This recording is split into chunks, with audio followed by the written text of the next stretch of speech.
ॐ यं मेधां देवगणाः पितरश्चोपासते तयोमामज्ञमेधयग्निमेधाविनं कुरु स्वाहा।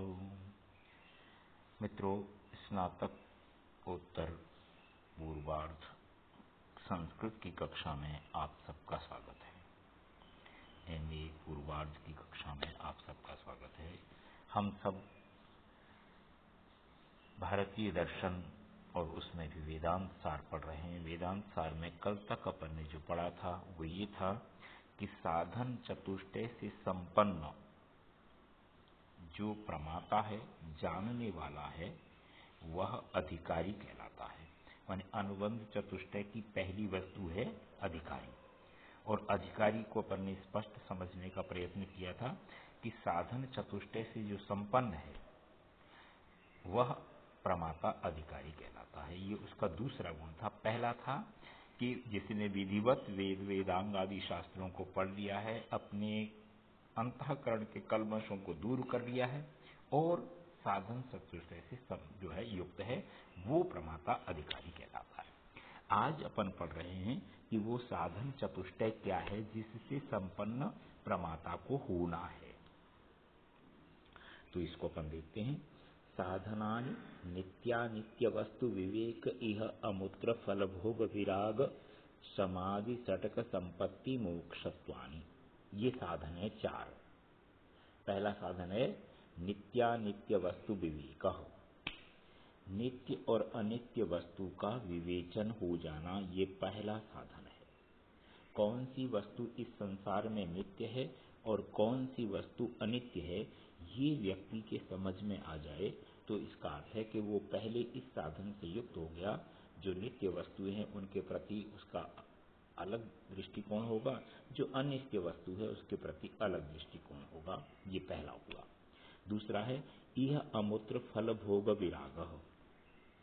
इस संसार में और परलोक में, माने इस लोक में और परलोक में जितने भी फल हैं, परिणाम हैं हमारे कर्मों के, वो जो भोग के रूप में हमें मिल रहे हैं, उनके प्रति विराग हो जाना, वैराग्य हो जाना, ये दूसरा साधन है। और तीसरा है समाधि सटक संपत्ति। सम दम आदि ये जो छह है, ये समाधि सटक संपत्ति, ये तीसरा है। और चौथा मुमुक्षत्वानि, मुमुक्षत्व अर्थात मोक्ष की इच्छा। अब इन सबको एक एक को स्पष्ट कर रहे हैं।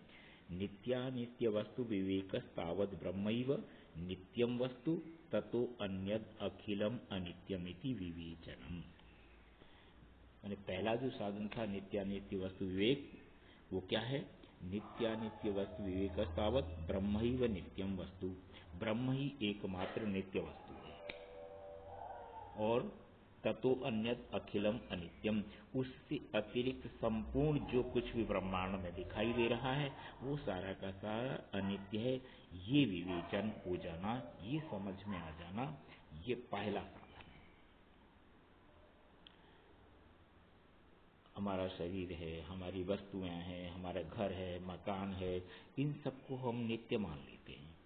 ये अनित्य है। ब्रह्म जिसको जीव कह रहे हैं, परमपिता परमात्मा कह रहे हैं, वही एकमात्र नित्य है, बाकी का सब अनित्य है। ये इनका वेदांत सार का कहना है। दूसरा, ऐहिकानां स्रक चंदन वनितादि विषय भोगानां कर्मजन्यतया अनित्यत्वात् आमुष्मिकाणाम् अपि अमृतादि विषय भोगानां अनित्यतया तेभ्यो नितरां विरतिर इहामूत्र फल भोग विरागः। माने दूसरा साधन था इहामूत्र फल भोग विराग। इस संसार में और माने इह लोक में और परलोक में जितने भी हमको हमारे कर्म के परिणाम स्वरूप भोग पदार्थ मिलते हैं, उनके प्रति वैराग्य हो जाना, ये दूसरा साधन है। उसको स्पष्ट कर रहे हैं कि संसार में अपन को क्या क्या मिलता है। यहाँ पर ऐहिकानां स्रक चंदन वनितादि विषय भोगानां, माला मिलती है, चंदन मिलता है, और जो है परस्पर आपस में स्त्री पुरुष, ये सब चीजें और भी भोग्य पदार्थ, ये सारे के सारे किस कारण से मिलते हैं? कर्मजन्यतया, अपने कर्मों के परिणाम से मिलते हैं। और चूंकि कर्म के परिणाम के से मिलते हैं, इसलिए कर्म अनित्य है, कर्म का परिणाम अनित्य है, तो ये अनित्य है। और इसके अतिरिक्त आमुष्मिकाणाम अमृतादि विषय भोगानाम और परलोक में अमरत्व प्राप्त होना, ये भी जो है ना एक विषय भोग है, वो भी अनित्य है। इन दोनों प्रकार के माने इस ऐहिक और पारलौकिक दोनों प्रकार के जो फल भोग के रूप में मिल रहे हैं, वो अनित्य होने से उनके प्रति नितराम विरति, पूरी तरह से वैराग्य हो जाना, ये इहामूत्र फल भोग विराग कहलाता है। ये दूसरा साधन है। और तीसरा साधन है, उसको स्पष्ट करते हुए कहते हैं समादयस्तु शम दम उपरति तितिक्षा समाधान श्रद्धा ख्याह। ये समाधि षट संपत्ति क्या है? शम, दम, उपरति, तितिक्षा, समाधान और श्रद्धा, ये 6 चीजें हैं। अब इन 6 को एक एक कि शम क्या वस्तु है? समस्तावत श्रवणादि व्यतिरिक्त विषयेभ्यो मनसो निग्रह। शम और दम में केवल इतना अंतर है कि मन को विषय वस्तुओं से रोक लेना शम कहलाता है और बाह्य इंद्रियों को विषय वस्तु से रोक लेना दम कहलाता है। हमारे पास 5 ज्ञानेंद्रियां हैं और 5 कर्मेंद्रियां हैं, जिनके प्रति हमारे इंद्रियां अपने अपने विषय के प्रति आसक्त होती हैं। और इंद्रियों का अधिष्ठाता मन है। मन के कारण से मन इंद्रियों को प्रेरित करता है, तब इंद्रियां आगे चलती हैं। तो सबसे पहले बात कही शम की कि जो बाह्य जो जितने भी विषय हैं, उन विषयों के प्रति मन को रोक लेना, ये शम कहलाता है। और उन विषयों के प्रति मन के रुक जाने के बाद फिर इंद्रियों को भी रोक लेना, ये जो है दम कहलाता है। दमो बाह्येन्द्रियाणाम तद व्यतिरिक्त विषयेभ्यो निवर्तनम। इसके बाद है तीसरा निवर्तितानाम एतेषाम तद व्यतिरिक्त विषयेभ्यो उपरणम उपस्थिति। जिनके प्रति जो निवर्तित मन और इंद्रियां हो गई हैं, उनसे उनके अतिरिक्त जो कुछ भी रह गया है, उनके प्रति भी जो है उपराम कर लेना, ये उपरति कहलाती है। अथवा ये कह दो विहितानाम कर्मणाम विधिना परित्याग। और जो भी हमने कर्म किए हैं, उन कर्मों के प्रति ही हमारा विधिवत त्याग हो जाए, ये उपरति कहलाती है। चौथा आगे है तितिक्षा। तितिक्षा सहन कर लेना, शीतोष्णादि द्वंद्व सहिष्णुता, सर्दी गर्मी सुख दुख हानि लाभ जितने द्वंद्व हैं, उन सबको सहन कर लेना, ये तितिक्षा कहलाती है। और निगृहीत मनसा श्रवणादौ तदनुगुण विषय च समाधि समाधान। मन जो अपन ने विषयों से रोक लिया है, सुनना आदि उनके विषयों के प्रति, उसको तद अनुगुण विषय, उनके अनुगुण विषय के रूप में वहां से तो रोक लेना और अपने अनुकूल उसको समाधित कर लेना, समाधि, ये समाधान कहलाता है। गुरु उपदिष्ट वेदांत वाक्येषु विश्वासः श्रद्धा। और गुरु के प्रति, गुरु ने जो हमारे प्रति उपदेश किया है वेदांत वाक्य, उन वाक्यों में विश्वास रखना, ये श्रद्धा कहलाती है। ये तीसरी चीज हुई संपत्ति की। और मोक्ष ये जो है समाधि, और इसके बाद अंतिम है मोक्षत्व। मोक्ष, मोक्षत्व मोक्ष इच्छा, धर्म अर्थ काम और मोक्ष, ये साधन जो है ना, इसको कहते हैं पुरुषार्थ चतुष्टय। इस पुरुषार्थ चतुष्टय को ही प्राप्त करना मनुष्य जीवन का प्रमुख लक्ष्य है। और इस पुरुषार्थ चतुष्टय को प्राप्त करने के लिए वेदांत दर्शन कहता है कि भाई उसको अधिकारी होना चाहिए। और अधिकारी होने में बात कही थी कि विधिवत वेद वेदांत को पढ़ने के बाद जिसने अपने अंतःकरण के सारे कल्मशों को दूर कर लिया है, वह व्यक्ति, और साधन चतुष्टय से युक्त जो प्रमाता है, जो वेदांत दर्शन को जानना चाहता है, वो अधिकारी कहलाता है। और उसमें फिर साधन चतुष्टय की बात अपन ने आज की है कि साधन चतुष्टय में 4 साधन है। पहला साधन नित्यानित्य वस्तु विवेक हो। ये सारा का संसार, इसमें 2 ही प्रकार के पदार्थ हैं, एक तो नित्य पदार्थ हैं और एक अनित्य पदार्थ हैं। और इन नित्य और अनित्य का विवेचन कर लेना कि कौन सा नित्य है और कौन सा अनित्य है, तो स्पष्ट शब्द है कि केवल ब्रह्म नित्य है और ब्रह्म के अतिरिक्त सारा ब्रह्मांड अनित्य है। और फिर दूसरी बात, ये तो पहला साधन था, इस संसार में जिसको हम वर्तमान का संसार कह रहे हैं, ये लोक कह रहे हैं, और एक परलोक है। इन दोनों लोकों में जो कुछ भी हमें जीवात्मा को भोगने के लिए पदार्थ मिलते हैं, वो जीवात्मा के कर्म के परिणाम स्वरूप मिलते हैं। और कर्म के परिणाम स्वरूप मिलते हैं तो कर्म जैसे ही क्षीण होगा, फल भी क्षीण हो जाएंगे। तो दोनों ही प्रकार के उसमें ऐहिक और पारमार्थिक दोनों प्रकार के कर्मों का फल जो है ना, वो अनित्य होने के कारण से उसके प्रति पूरी तरह से वैराग हो जाना, ये इहामूत्र फल भोग वैराग दूसरा साधन है साधन चतुष्टय में। और तीसरा है समाधि संपत्ति। शम, दम, उपरति, तितिक्षा, समाधान और श्रद्धा, ये 6 प्रकार की संपत्ति अर्थात 6 प्रकार से व्यक्ति संपन्न हो जाए, ये तीसरा साधन है। और चौथा है मोक्ष की इच्छा प्राप्त कर लेना।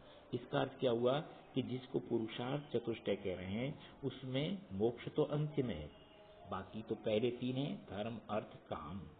तो ये धर्म, अर्थ और काम, इन 3 में पहले वाले 3 साधन आ गए और अंतिम मोक्षत्व, इसको प्राप्त कर लेना, ये साधन चतुष्टय से युक्त होना है। और साधन चतुष्टय से युक्त हुआ अधिकारी जो है प्रमाता, अधिकारी कहलाता है। इसके बाद ये इसके बारे में एवं भूत प्रमाता अधिकारी शांतोदांत इत्यादि श्रुते ही उत्तम च। इस प्रकार एवं भूत, इस प्रकार से प्रमाता जो अधिकारी है वो शांत, पूरी तरह से अपनी इंद्रियों, मन को पूरी तरह शांत रखने वाला, इंद्रियों को अपने वश में रखने वाला, ये श्रुति है। जैसा कि प्रशांत चित्ताय जितेन्द्रियाय प्रहीन दोषाय धुक्तकारिणे गुणान्विताय अनुगताय सर्वदा तदेयमेतत् सततम मोक्षवे।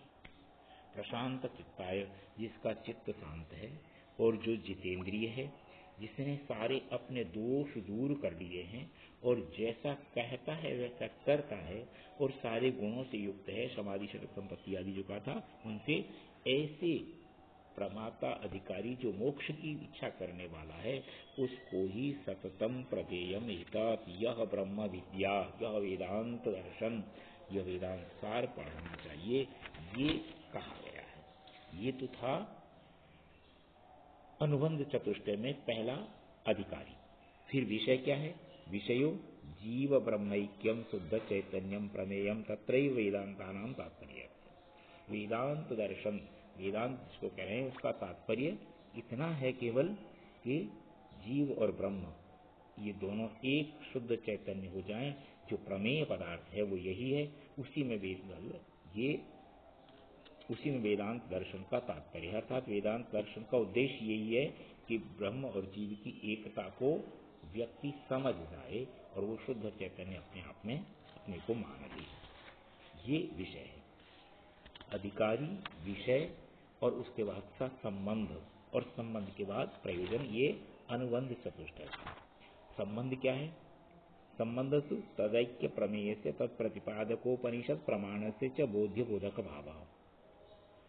विषय है जीव और ब्रह्म की एकता, और इन दोनों की जो एकता है यह प्रमेय के रूप में प्रतिपादित हो जाए उपनिषद के द्वारा, और इसको बोध्य बोधक भाव, माने जीव क्या है? बोधक है, और बोध्य क्या है? ब्रह्म। तो ब्रह्म को अच्छी प्रकार से समझ ले जीव, इन दोनों की एकता को जाए, बस यही संबंध है। और अंतिम है अनुबंध चतुष्टय में प्रयोजनम, प्रयोजन तद ऐक्य प्रमेयगत अज्ञान निवृत्ति स्वरूपानंद वाप्तिश्च। प्रयोजन क्या है?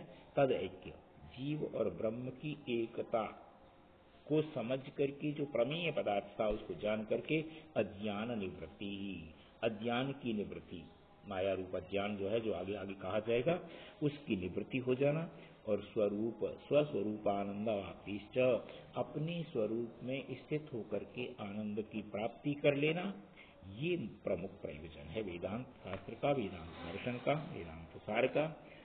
जैसा कि उपनिषदों में कहा हुआ है, तरति शोकम आत्मविद, आत्मा को समझ लेने वाला व्यक्ति सारे शोक से दूर हो जाता है, जितने भी कष्ट दुख हैं उन सबसे अलग हो जाता है। ब्रह्मविद ब्रह्मैव भवति, ब्रह्म को जानने वाला व्यक्ति ब्रह्म की तरह ही हो जाता है। ये उपनिषद वाक्य हैं। तो वेदांत सार में, वेदांत दर्शन में जो अनुबंध चतुष्टय था वो आज अपन ने पूरा किया। आज की बात अपन यहीं समाप्त करते हैं मित्रों। इससे आगे अपन कल पढ़ेंगे।